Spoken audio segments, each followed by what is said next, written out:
Avram et Sarah, à l'âge, Avram 75 et Sarah 65, ont dû voyager vers le sud, vers l'Égypte, dû au fait qu'il y avait la famine. À ce moment, Abraham, il exprime à Sarah son inquiétude, sa peur que sa beauté va attirer l'attention des Égyptiens et ils voudront assassiner Abraham afin de prendre Sarah dans la harem du roi, du pharaon. Donc Abraham fait une suggestion à Sarah et lui dit, s'il te plaît, Imrina achotiat, prétends, dis-leur que tu es ma sœur.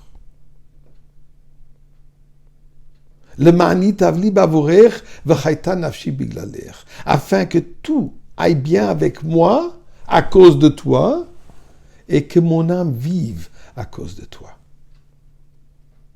D'après le plan d'Abraham, ce qui se passerait, que lui va se sauver d'être la cible de Pharaon et de cette manière rendre Sarah disponible pour les abus hédonistes de Pharaon. Et en plus, dit Abraham, s'il sera considéré comme un frère, il pouvait s'attendre à être flatté de cadeaux en argent et en bétail. Mais ça pose une question sérieuse. Est-ce que ça, c'est Abraham que nous connaissons pour sa générosité, pour donner complètement de soi pour l'autrui? Et d'ailleurs, le Zohar pose cette question.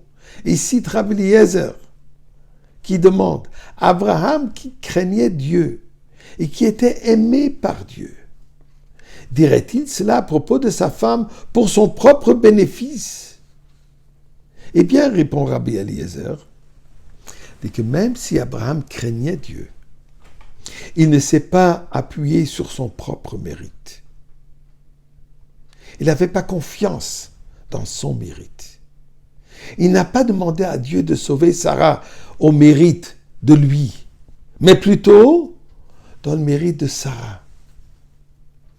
Il savait que c'était par le mérite de Sarah que lui sera sauvé et que Sarah n'a rien à craindre. Non seulement qu'il sera sauvé, mais ils atteindront une richesse pour les deux, au mérite de Sarah.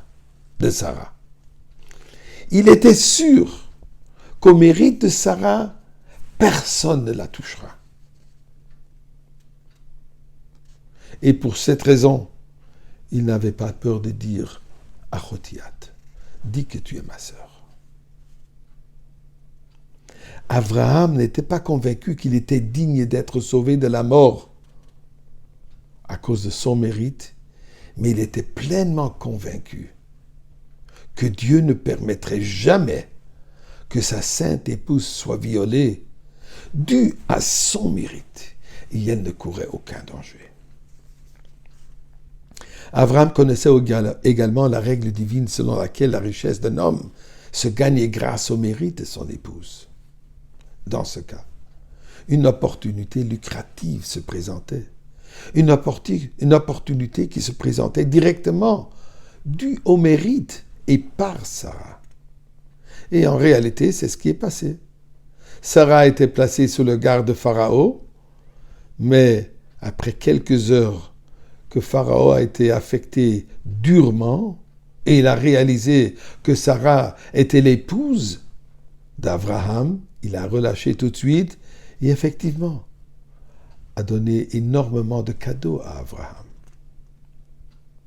Le Zohar compare l'union d'Abraham et de Sarah avec l'union de l'âme et du corps de nous tous. Et c'est ça le message que la Torah nous enseigne avec cette histoire. Puisque cela nous fournit un parallèle entre l'histoire du voyage d'Abraham et Sarah et notre voyage à travers la vie. Et le Zohar explique. L'âme descend sur terre et s'associe à un corps. Tandis que l'âme veut protéger son corps du mal, mais le corps a du travail à faire. Il doit laborer, Il doit s'impliquer dans la vie mondaine.